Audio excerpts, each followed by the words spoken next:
Then there's the impact all of this is going to have on our use of energy resources. I'm sure you've heard of Nikola Tesla, the famous inventor of many beautiful things in the area of electricity, magnetism, and physics in general. An absolute brilliant mind who wanted to share his invention of free energy with the world. This was a thorn in the side of the cabal, who made billions of profit with oil, coal, and other fossil fuels. Tesla was arrested. His work was stolen. All his inventions were seized by the American government. John Trump, Donald's uncle, was a brilliant physicist, electrical engineer, and inventor. During World War II, he joined the National Defense Research Committee.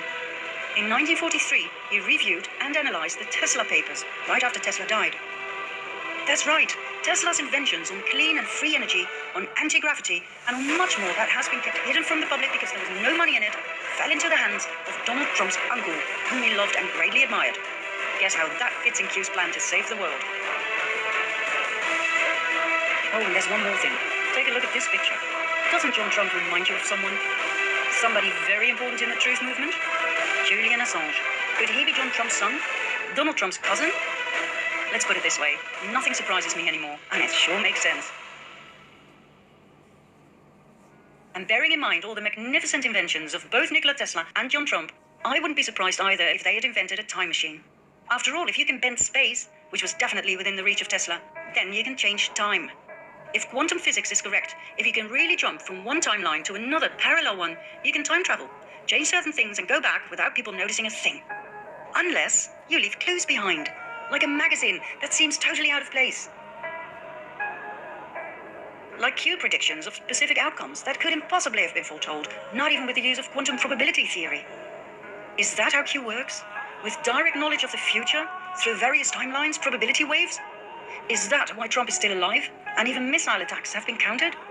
Is this how Q manages to predict exact poll numbers and events to the minute and second precise, as encoded in the Q drops and the Q clock?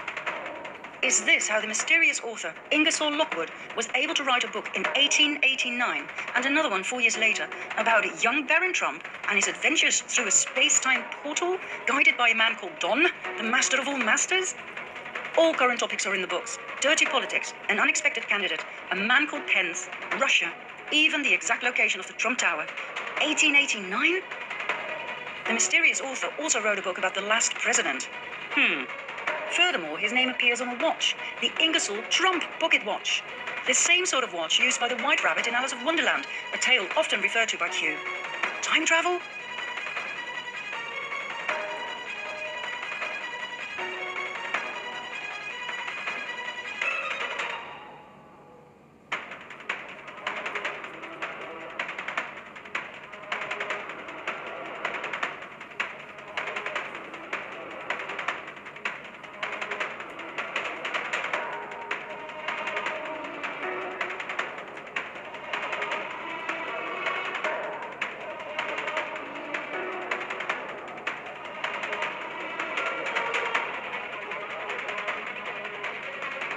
The world as we know it is about to end. What is awaiting us is a new era of peace, liberty, equality, and harmony. The dawn of the golden age, as described in each and every source text. I have grown to fully trust Don, master of all masters. He may seem rude, clumsy, and silly from time to time, but he has earned my trust in the past 2.5 years when I suspiciously followed his every move. He is a genius, a 5D chess player, a man with a huge heart. There will be a relatively short bridge period between the two in which people can adjust to the new paradigm and its energies. I don't think there will be much chaos. Everything is ready to be implemented. A new banking system without interest, new ways to educate our children, a new medical system without poisonous, addictive chemicals, and so on and so forth. All we have to do is be patient, watch everything unfold, trust the plan, do whatever we can to help others wake up, and remain focused and ready to assist, ready to help create a beautiful new world. Some people will wake up faster than others, remain calm and in service to all. Or as Q once put it so beautifully, as long as you sleep, we will fight for you. Where we go one, we go all.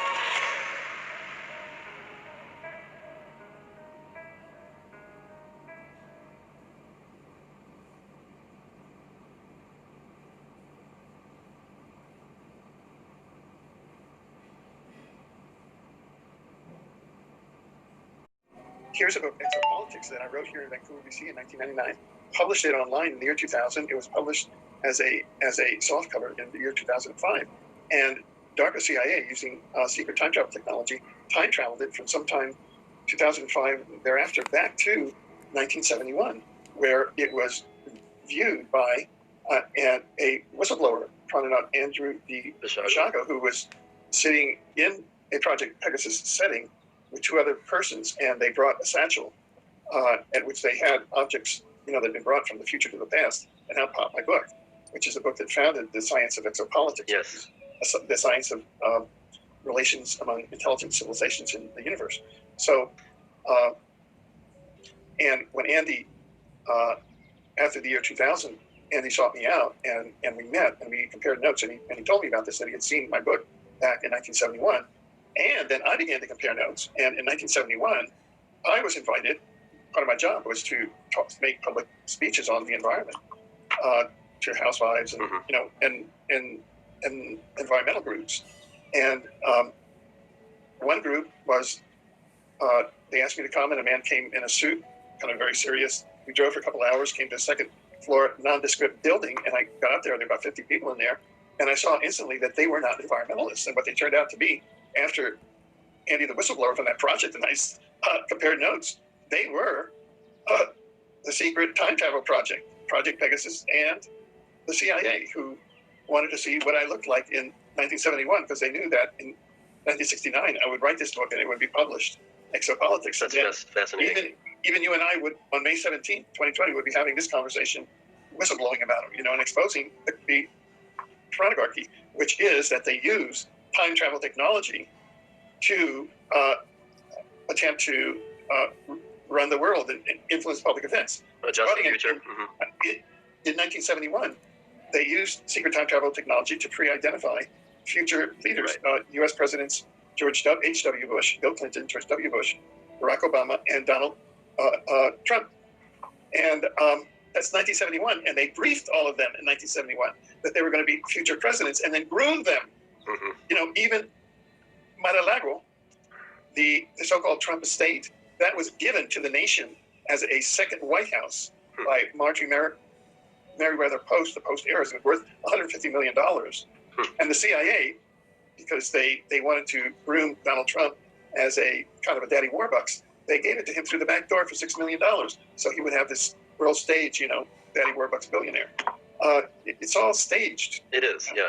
And so you have these kind of fake, these kind of fake leaders, and the elections are fake, because we know what the outcomes is. And it even happens here in Canada, because the current Prime Minister of Canada, Justin Trudeau, whose father was my company lawyer, Legal Access Worldwide, after he was Prime Minister, he became an attorney in Montreal, and he was a lawyer for my company and my partner, Claude Giroux. When Pierre Elliott Trudeau went down to Washington with a toddler, Justin Trudeau, in tow, Richard Nixon, who was the CEO of the secret time travel program at the state dinner, got up and said, well, let's drink a toast to the future Prime Minister of Canada, Justin Trudeau. So all of the elections here have been phony. They know who the future Prime Minister is going to be, and this is not disclosed to the public. And so the chronogarchy, which is controlled by the Illuminati, Matrix, Bilderbergers, whatever you want to call it, the National Security Advisor at the time was Henry Kissinger, who's the world's oldest, most profound war criminal. I know. I mean, totally responsible for the genocide of 2 million people in Cambodia. Right. I mean, it's just horrors. So that's what we're dealing with. Here we're inside of a fake pandemic now with Dr. Fauci, who 2 decades ago was responsible for creation of HIV, and now was responsible for the transfer of $3.7 million to the Wuhan lab, which technically was responsible for partially the development of the COVID virus. So what are we dealing with? And Trump just sits there pointing his figures. One day, the vaccine is voluntary. The next day, well, if you want to go to a football game, you're going to have to show your vaccination passport. Yep. So he's going like this also. There's no moral lines. I mean, he just goes like this all of the time. They're all servants of the chronogarchy. He's been a reality TV star for 20 years, so he knows how to play people. And his public rallies are straight out of Mein Kampf. He used to have a copy of Mein Kampf on his bedside. His grandfather made the fortune here in Canada because he ran the most profitable house of prostitution, exploiting women, exploiting the gold miners here. And when he went back to Germany, they wouldn't let him in because he had been a draft dodger. So, let's get out with the false piety and everything. Now, I know that he has a base that worship him. His takeover in 1982, April to June 1982, during the Falklands War, when England, under Margaret Thatcher, and with Ronald Reagan, they staged a false flag war, attacked the Blue ET base under Toole Island in the Falklands Islands. Yep. They had been since World War I in that underground base, trying to deprogram the invading sentient artificial intelligence in the Black Goo under Toole Island. But the British, through its queen, which is kind of the reigning dragon, the reigning reptilian on the planet, Queen Elizabeth may look like an old lady, but she really is a dragon, this kind of very dangerous reptilian. And they said, we want this AI. We want the AI. They attacked the Blue ET base in the Falklands War, April and June. They took it back to Marconi's labs. It turned into a horror show. All the scientists there died horrible deaths, many of them. And the AI escaped into the weather satellite system. And that was it. It built the internet. It took over Prophets and Hosts. It took over Prince Charles. It took over Bill Gates. These people are not human. They're not real people. They're kind of AI fronts. And the plasma entity that you and I are talking to each other now was built by the AI to terraform humans, so that humans will become an AI entities and this planet will become an AI planet, as has happened to contiguous living planets in this galaxy. They've been taken over by AI. Right. So that's kind of what the situation is. And consistently, Donald John Trump has played for AI. He signed Senate Bill 893 on March 26, 2020, giving full power to 5G, which is designed for robots. It's not designed for humans. Right. I call it the Internet of Things, and I tell people, well, you're one of the things. You got it there. You got it. And we're one of the things. So, since we were talking about Trump, did Trump's uncle get all the Tesla technology when there's a story about, have you heard that or seen that story? Oh, yeah. I mean, no. Trump's uncle got the real, yeah. That's a real deal? Yeah. I mean, I think his name was John Trump, and he was at MIT, and he was called in by the FBI to evaluate Tesla's papers. And I'm concurrently interviewing Raymond Keller and Robert Potter. Right.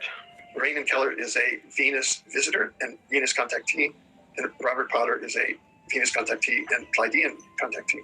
And Raymond Keller has written 5 books. He's published 4 books on Venus. He's been to Venus for a 6-week visit, and he's about to publish his 5th book on Venus. And there's a probable cause evidence that Nikola Tesla was a Venusian who was sent here to Earth really to introduce quantum access technology, not for weaponization, but for the good of mankind. And it was, in my opinion, the intervention of John Trump in Nikola Tesla's work and life that led to the weaponization of Tesla's work. Mm-hmm. So that is the influence of the Trump line in there. There's a whole line of analysis which holds that the Trump line, in fact, Trump line, is sort of anti-Christic or reptilian.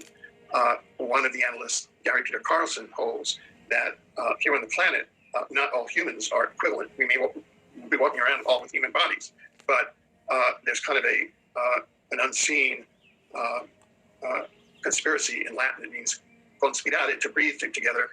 That there's a group of Draco reptilian souls that are incarnated into human bodies that control largely government, politics, media, religions, finance, and that's why, and essentially have held the current Earth, human civilization with human souls captive in a reptilian agenda of war, disease, crime, and poverty. World War I, World War II, attempted World War III, disease, the current pandemic, crime, their organized crime, poverty. Well, look at us, us humans. I mean, we're being constantly ripped off by 1%, by the 0.11%. And that in this matrix, there's a split up there between the souls. There's the Draco-reptilian souls that are utterly genocidal, and then there are the lizard souls, which are kind of species of reptile, who are less genocidal, and that Donald Trump, possesses one of these lizard souls. He is less genocidal, and that's why there's this fight between them. But he is also less empathic toward we human souls in human bodies, and that's where the less empathic side of Trump comes.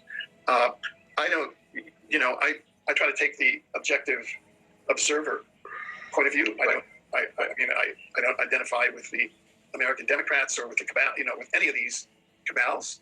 The one personal interaction that I've had with Donald Trump was on Twitter, back right after he announced for president in 2015, and it was quite amazing because I was aware at that time of the